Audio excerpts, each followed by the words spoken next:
wake up, and before you even get out of bed, you're already stressed. Maybe it's a notification, a text you forgot to respond to, a bill you didn't want to think about. Maybe it's just this low-level hum in your chest that you've been carrying around for so long, you've actually forgotten what life felt like without it. And here's the thing that almost nobody talks about. You are not anxious because your life is hard. You are anxious because your mind has never been trained for this. Think about it. You were taught math. You were taught how to drive. You were taught how to read and write and show up on time. But nobody sat you down and said, here's how to handle a day that doesn't go the way you wanted. Here's what to do when someone disrespects you in public. Here's how to stay calm when everything is falling apart at once. So instead, you react to everything, and it costs you. Not just your peace of mind, it costs you your decisions, your relationships, your energy, the version of yourself you were actually supposed to be. And today, that changes. What you're about to hear is not a list of motivational quotes. It's not going to tell you to think positive or just breathe and call it a day. What I'm going to share with you today is a framework, a real battle-tested philosophy that people have been using for over 2,000 years to stay composed in war, in loss, in failure, and in chaos. It's called Stoicism. And I want to be clear about something before we go any further.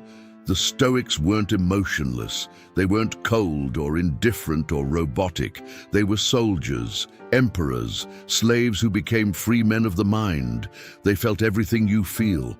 They just refused to be controlled by it. That's the difference, and that difference is everything. If you've been feeling emotionally exhausted, like you're always reacting, always in defense mode, always one bad moment away from ruining your whole day, then stay with me. Because this video was made for exactly where you are right now. And if you get something real out of this, subscribe to the channel. We talk about Stoicism not as a history lesson, but as a living practice, something you can actually use. All right, let's get into it. Here's the belief that's quietly destroying most people's lives. The belief that you can and should control everything around you. The traffic, what people think of you, whether or not your boss appreciates your work, whether your relationship goes the way you planned, whether tomorrow is going to be a good day. We spend so much mental energy trying to manage things that are completely outside our hands. And when they don't cooperate, which they never do, not fully, we spiral, we panic, we blame, we obsess. And look, this makes sense. We're not crazy for wanting control. We're human. Uncertainty is uncomfortable. The unknown feels dangerous. So we reach for control because it feels like safety. But here's what almost nobody realizes. The relentless pursuit of control over things you cannot control is not strength. It is one of the most exhausting things a person can do. And it never works. Not really. Because you can't win that game. About 15 years ago, there was a man, a successful executive by all measures, who had built his entire life around mastery, control, precision.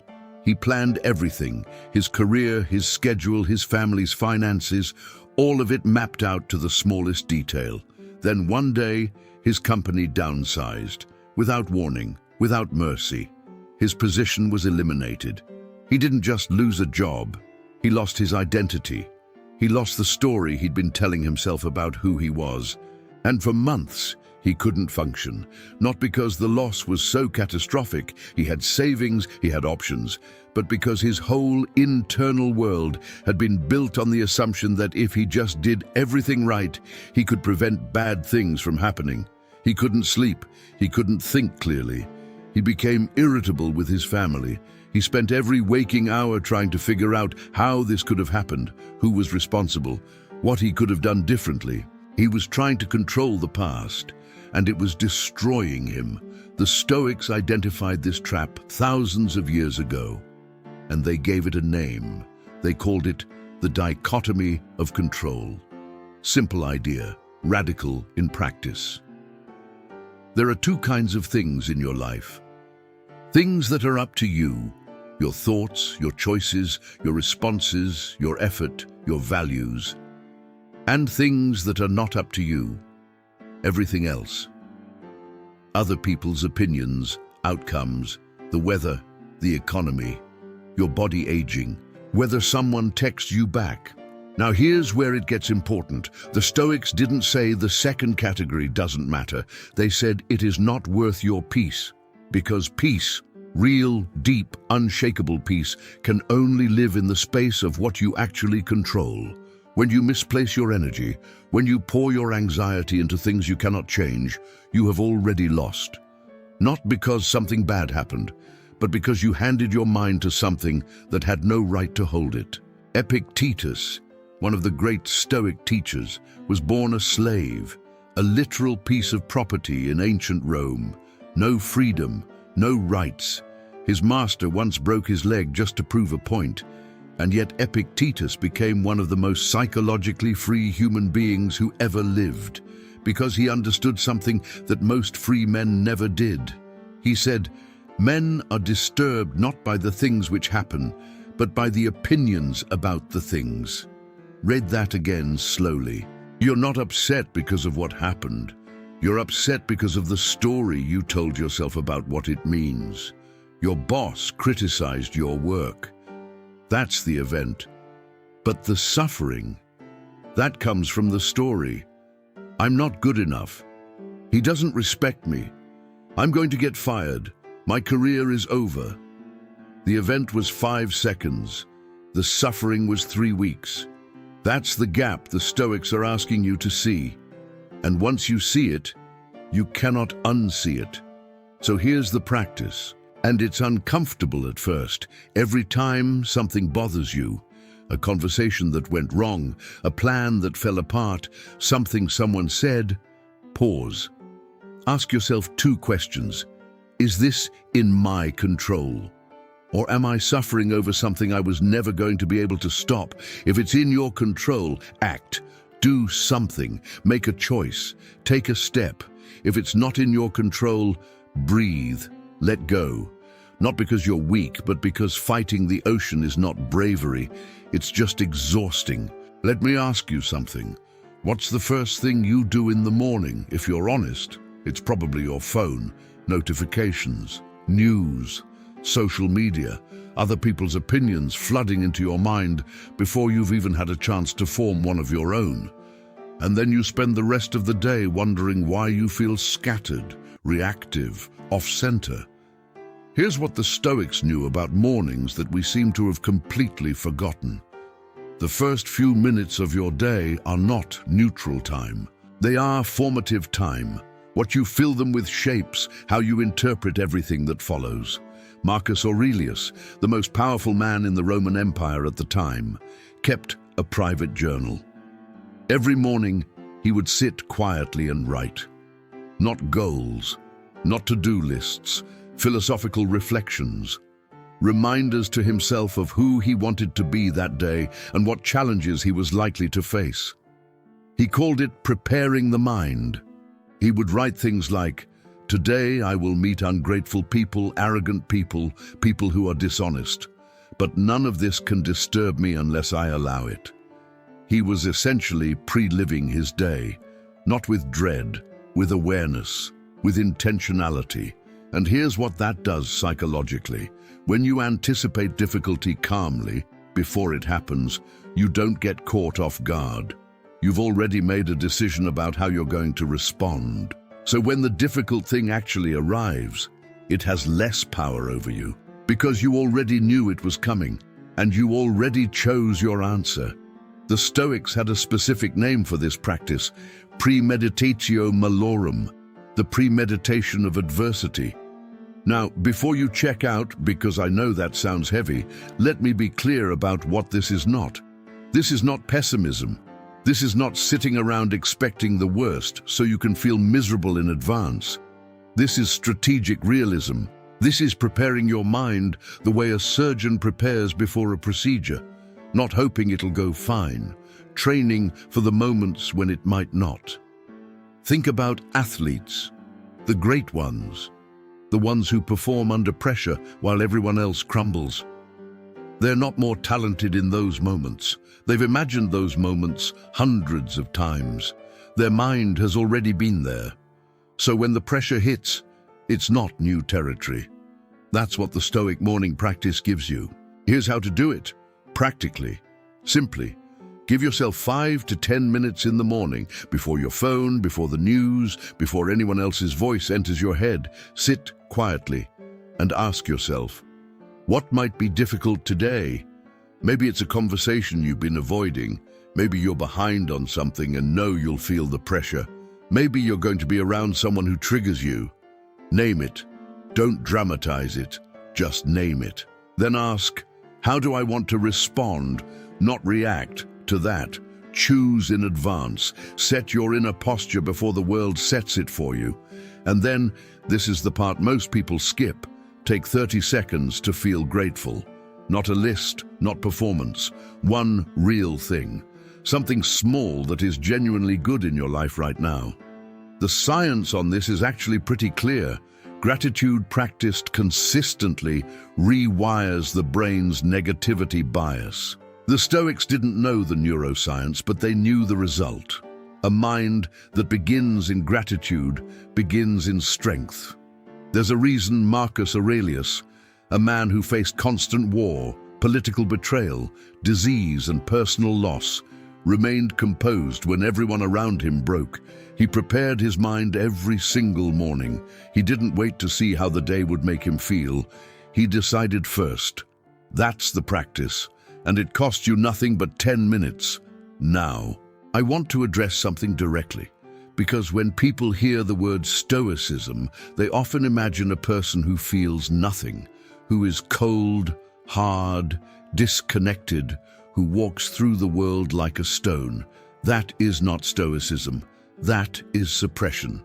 And it's actually the opposite of what the Stoics taught. The Stoics did not ask you to eliminate your emotions.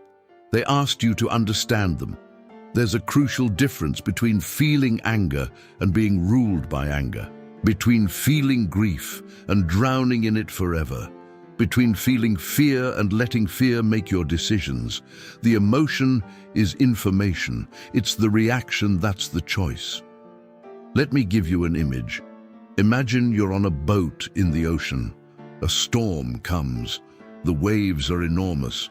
What keeps you alive is not the absence of waves. The waves are real. They're powerful. You cannot stop them. What keeps you alive is the steadiness of the boat. Your emotions are the waves.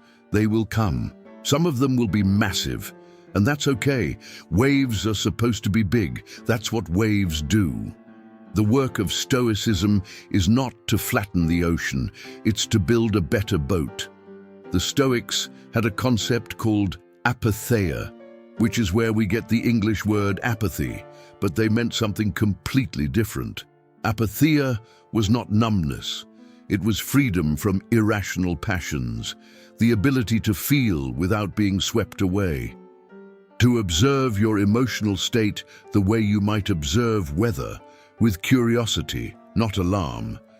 And this is where modern psychology has actually caught up with ancient philosophy, because what the Stoics described thousands of years ago, this ability to step back and observe your own mental state, is now the cornerstone of cognitive behavioral therapy, mindfulness practice, and emotional regulation research.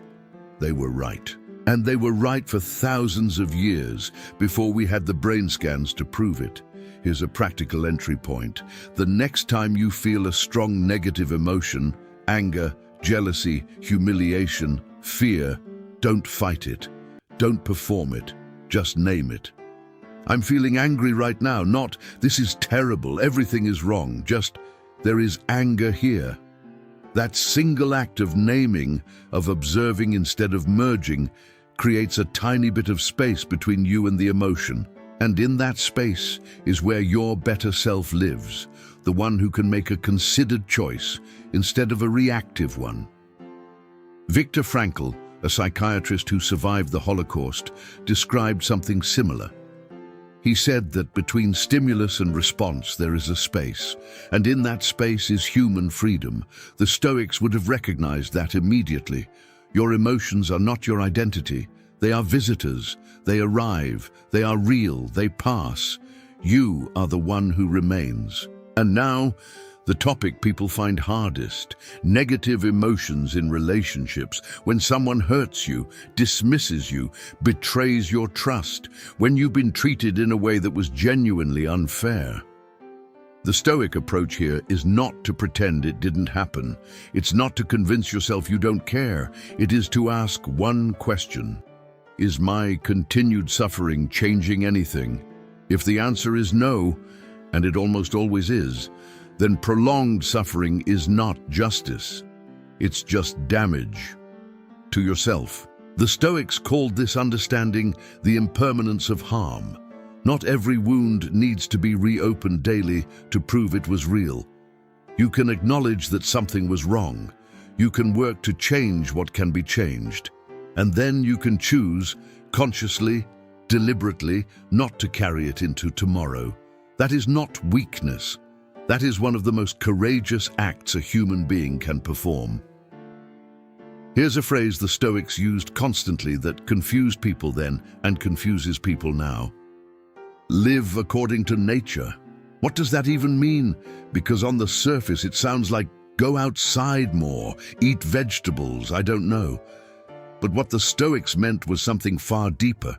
They meant live in accordance with your nature. Your rational, social, purposeful nature as a human being. Not the nature of your impulses, not the nature of your ego, not the nature of what other people want you to be. Your actual nature, the one underneath all the noise. And here's what they identified as part of that nature. You are a social creature. You need community. You need belonging. You need to be connected to something larger than yourself. And you are a rational creature. You are capable of reflection, of wisdom, of choosing your values consciously and living by them. When you violate either of those, when you isolate yourself, when you act against your own values, when you make choices driven purely by impulse or fear of judgment, you feel it. That low-grade dissatisfaction, that sense that something is off, that dissonance is the signal. The Stoics said, your purpose is to be virtuous, to be honest, to be useful to those around you, to contribute something, not because it will make you rich or famous or admired, but because it is your function as a human being. And living out of alignment with your function always costs you. Now let's talk about something practical that most people struggle with every day: the inability to say no. You already know what I'm talking about. The commitment you made because you didn't want to seem difficult. The favor you said yes to when everything in you wanted to say no. The plans you agreed to out of guilt. The energy you gave to someone who never gave it back. The Stoics were blunt about this. Your time and your attention are the most valuable resources you have. More valuable than money, because you cannot earn more of them. Once they're spent, they're gone. And every time you say yes to something that violates your values, your priorities, or your limits, you are saying no to something that matters to you. There is no free yes. A Stoic teacher named Seneca wrote in a letter, and this line has haunted me since I first read it. It is not that we have a short time to live, but that we waste a great deal of it. He wrote that 2,000 years ago, and we are still doing it. Scrolling, drifting, saying yes to things that drain us. Spending our mental energy on things that will not matter in a month, let alone a decade. The Stoics practiced something they called negative visualization. Not to be depressed, but to stay awake. To remember that time is finite. That this moment, this day, this conversation, this version of the people you love, it will not last forever. Not to make you anxious, but to make you present. To make you realize that the life you're half living while waiting for things to be perfect is the life. And the humility piece, this one trips people up. Humility in the Stoic sense is not self-deprecation. It is not making yourself small. It is the clear-eyed understanding that you are one part of something much larger than yourself, that your perspective is limited, that you don't have all the answers, and that other people, all of them, are also struggling with something you cannot see. Marcus Aurelius, again the most powerful man alive at the time, wrote constantly about his own flaws, not as self-flagellation, as calibration. He was reminding himself not to mistake his position for wisdom, not to confuse his authority with infallibility. That kind of humility is not weakness. It is the foundation of real strength. Because a person who can't see their own blind spots cannot grow, and a person who can't grow is already shrinking. The Stoics also talked endlessly about community, about duty, about the people who depend on you and the people you depend on. This is where modern Stoicism gets misunderstood. People sometimes think Stoicism is about radical self-sufficiency, about needing no one, about being so internally strong that relationships become optional. That is not it. That is not it at all. The Stoics believed deeply that we are made for each other, that our highest function is to be useful to the people in our lives. That service to others is not a sacrifice of the self, it is the expression of the self.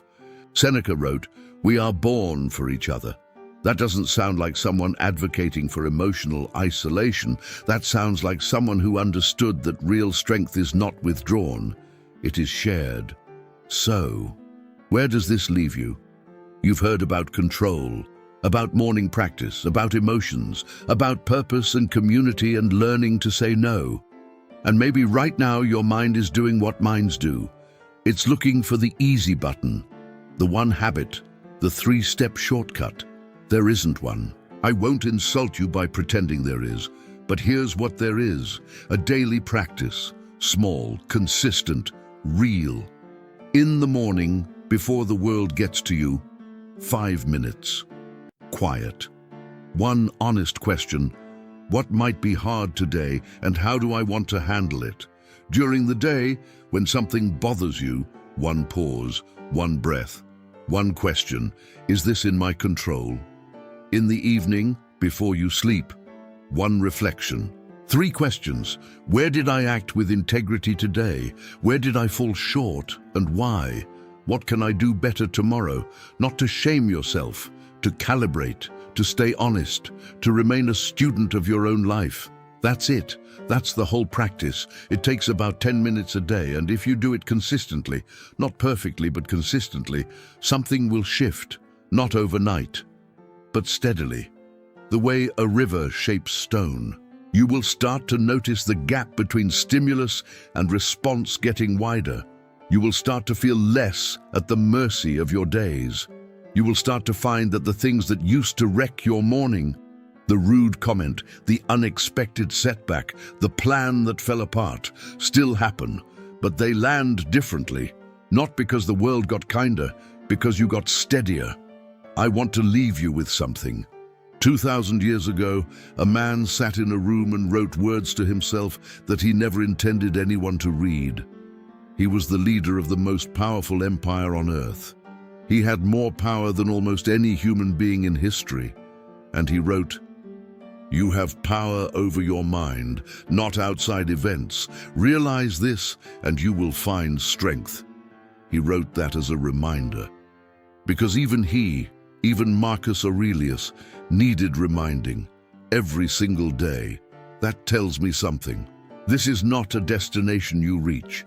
This is not a level you unlock and then coast on forever. This is a practice, a daily returning to yourself, a daily choice to be the person who responds instead of reacts, who thinks before acting, who protects their peace not by controlling the world, but by cultivating the mind. You will lose your footing sometimes. Everyone does. The goal is not perfection. The goal is awareness. The goal is to catch yourself a little faster. to return to your center a little more reliably, to build over time a version of yourself who is genuinely difficult to disturb, not because life got easier, because you got wiser. Now I want to hear from you. What is the thing that most reliably steals your peace? What's the recurring pattern, the situation, the person, the kind of moment that keeps pulling you off center? Write it in the comments. Not because writing it will fix it, but because naming something is the beginning of understanding it, and understanding it is the beginning of freedom. And if today's video gave you something real, subscribe to the channel. Every week we go deeper into Stoic philosophy as a living practice. Not theory, not history lessons, real tools for real life. Because this is what you came here for. Not to feel good for 20 minutes and forget about it, but to actually change. Waste no more time arguing about what a good person should be. Be one. Marcus Aurelius.